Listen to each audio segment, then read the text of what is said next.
FIIs और DIs के आंकड़े भी देख लेते हैं और वहां से भी जो संकेत आ रहे हैं वो काफी पॉजिटिव हैं। कैश मार्केट में एफआईज लगातार खरीदारी कर रहे हैं और लगातार ये 5वें दिन है जब खरीदारी का आंकड़ा नजर आ रहा है। 3,570 करोड़ की खरीदारी कैश मार्केट में एफआईज की तरफ से हुई है। इसके अलावा कैश मार्केट में डीआईएस की बात करें तो उन्होंने भी खरीदारी की, 553 करोड़ की खरीदारी का ये आंकड़ा है। इंडेक्स फ्यूचर में 340 करोड़ की बिकवाली है और इंडेक्स ऑप्शन में 42,968 करोड़ की बिकवाली देखने को मिली है। कल एक्सपायरी का भी दिन था, इस वजह से भी यह आंकड़ा नजर आ रहा है। लेकिन ऑप्शंस में एफआईएस जो बिकवाली कर रहे हैं वो बाजार को यहाँ से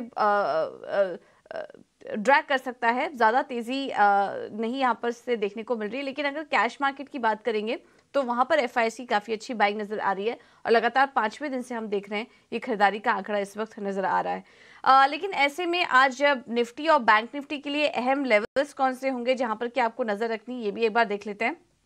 और कल जो तेजी देखने को मिली और एक्सपायरी हमने मजबूती के साथ ही देखी।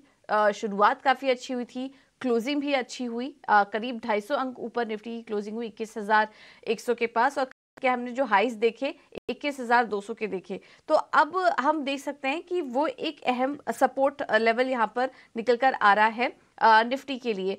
और बैंक निफ्टी की भी बात करेंगे तो अहम सपोर्ट लेवल्स जो अब नजर आ रहे हैं वो 47,500 से 47,300 के आसपास के लेवल्स नजर आ रहे हैं। वहीं निफ्टी की बात करें तो 21,000 से 20,800 अब ये सपोर्ट लेवल नजर आ रहा है। लेकिन निफ्टी और बैंक निफ्टी के डेटा और क्या कह रहे हैं ये भी एक बार समझ लेते हैं। हमारे साथ डिम्पी कालरा जुड़ चुके हैं पूरा अपडेट लेकर। डिम्पी, गुड मॉर्निंग, बताइए आज चाल कैसी रह सकती है निफ्टी और बैंक निफ्टी की?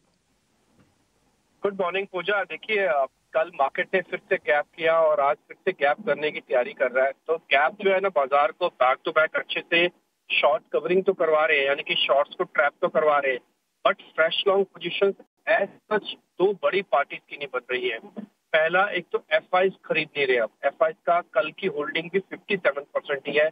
इन स्पाइट ऑफ दिस की कल आप 250 पॉइंट ऊपर जाके निफ्टी हुआ है और करीब 700 पॉइंट बैंक निफ्टी बंद हुआ है। लेकिन उसमें एफआईज ने कुछ खरीदा है क्या? तो मेरा जवाब होगा ना। कल आईटी ने कल जोरदार मूव दिया, लेकिन आईटी को एफआईज ने कल खरीदा नहीं है। कल रिटेल की पोजीशंस भी अंदर आईटी के अंदर नहीं आई है। कल टिपिकली फिर खरीदा किसने है? आईटी आया कहाँ से है ऊपर? आईटी को कल खरीदा डीआईज ने। कल डीआईज बनी है और मार्केट के अंदर बहुत देर तक आप आईटी और बैंक को एक साथ नहीं चला सकते। किसी ना किसी एक को तो डाइवर्जेंस में नीचे आना ही होगा, क्योंकि आप ये एक्स्ट्राऑर्डिनरी कंडीशंस होती हैं जब बैंक निफ्टी या बैंकिंग काउंटर्स आईटी के साथ चल रहे हों। तो आईटी का सेकंड डे है टेस्ट होने का। फर्स्ट डे वो बिल्कुल पास हुआ, सेकंड डे कई बार वो फेल हो जाता है। तो या तो आज आईटी के अंदर आपको हल्की सी प्रॉफिट बुकिंग दिखेगी या तो बैंक के अंदर दिखेगी। उसकी मैं वजह बताता हूँ। बैंक असल में कल शॉर्ट कवरिंग करवा के गए हैं। शॉर्ट कवरिंग शॉर्ट लिव्ड होती है, तो बहुत देर तक आप उसको चला नहीं पाएंगे। तो इसे किसी इन दोनों में वॉच कीजिएगा। दोनों मेगा प्लेयर्स है वेटेज के हिसाब से, बैंक और आईटी। इन दोनों में से कुछ ना कुछ प्रॉफिट बुकिंग के तौर पर आ सकता है। एक और पॉइंट, आप आज फ्राइडे का सेशन भी है जब एफआईज ने होल्ड नहीं लिया, आईटी सेकंड डे चलने के पता नहीं डाउट है कि नहीं। तो ये सारी चीजें ना बहुत मैटर करती हैं। आपको बस एक ही चीज का ध्यान देना है इस समय। अगर आपका रिस्क रिवॉर्ड अच्छा है और आप काम कर सकते हैं इस रिस्क रिवॉर्ड पे, जिसमें 1:1 ही मैं बोलूंगा, तो फिर आना मार्केट के अंदर। नहीं तो जिसका रिस्क रिवॉर्ड कम से कम 1:2 चाहिए होता है, उनको उस समय मार्केट के अंदर आना नहीं चाहिए। यानी कि कहने की बात यह है कि नए वालों को आना नहीं है और पुराने वालों को जाना नहीं है। पुराने वालों को सिर्फ ट्रेलिंग स्टॉप लॉस लगाना और एंजॉय करना है राइड। ये राइड कहीं भी जा सकती है, ये आपको ऑल टाइम हाई रोज बनाता है और आज भी बन सकता है, ऐसी बड़ी बात नहीं है। बस नए वालों को तो बिल्कुल इसलिए नहीं आना क्योंकि उनका रिस्क रिवॉर्ड खराब हो गया। स्टॉक स्पेसिफिक काम कर रहे हैं इस समय। 7-8 शेयर एफ&ओ बैंक के अंदर है, प्रीमियम हाई है और ऑलरेडी गैप सेकंड डे आपको मिल रहा है, इसलिए सारा रिस्क रिवॉर्ड खराब हो रहा है। मैं तो शॉर्ट करने के लिए नहीं बोलूंगा, ये आपका अपना रिस्क हो सकता है। अपने फाइनेंशियल एडवाइजर से पूछ के आप शॉर्ट कीजिएगा। बट इस समय बाय को लेकर थोड़ा आपको रिस्क रिवॉर्ड अपना चेक करके आना चाहिए और रिटेलर्स का टिपिकल रिस्क रिवॉर्ड 1:3 होना ही चाहिए, क्योंकि उनके पास फंड्स लिमिटेड होते हैं। पोजीशन स्टक हो गई तो बचा नहीं पाएंगे। इसलिए स्टॉक स्पेसिफिक काम कीजिए। फ्राइडे है, थोड़ा लाइट रखिए अपने आप को। इस पूरा हफ्ता बाजार काफी चला है और थोड़ा बहुत पोजीशन अनवाइंड होके भी आ सकती है। ओके, थैंक यू डिम्पी आपका ये पूरा एनालिसिस करने के लिए। तो क्लियर कट रहा है, यहाँ से खरीदारी भी अगर आपको करनी है तो अपने रिस्क रिवॉर्ड का ध्यान रखिए, नई खरीदारी फिलहाल अवॉइड करिए।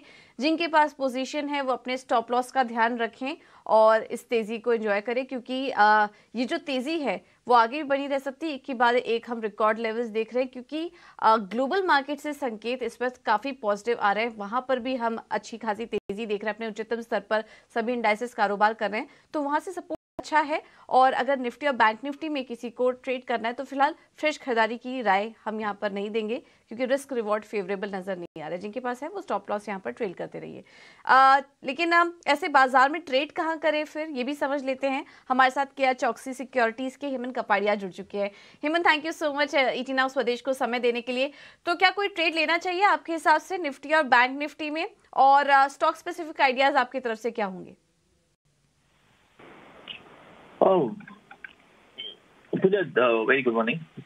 आई थिंक मेरे हिसाब से बैंक निफ्टी में ट्रेड ले सकते हैं, क्योंकि इंट्राडे अगर आप चार्ट देखेंगे तो एक 7 घंटे का करेक्शन है।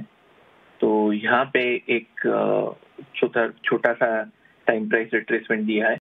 तो बैंक निफ्टी कैश मार्केट है 47,732।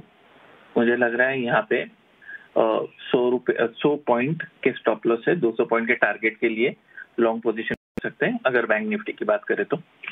और स्टॉक स्पेसिफिक बात करें तो काफी अपॉर्चुनिटीज है। एक स्टॉक जहाँ पे लॉन्ग पोजीशन बना सकते हैं वो है बजाज फिनसर्व। स्टॉक ने एक अच्छी सी रिकवरी दी है कल। 8 ट्रेडिंग सेशन के साइडवेज मूव में से उसने ब्रेकआउट दिया है।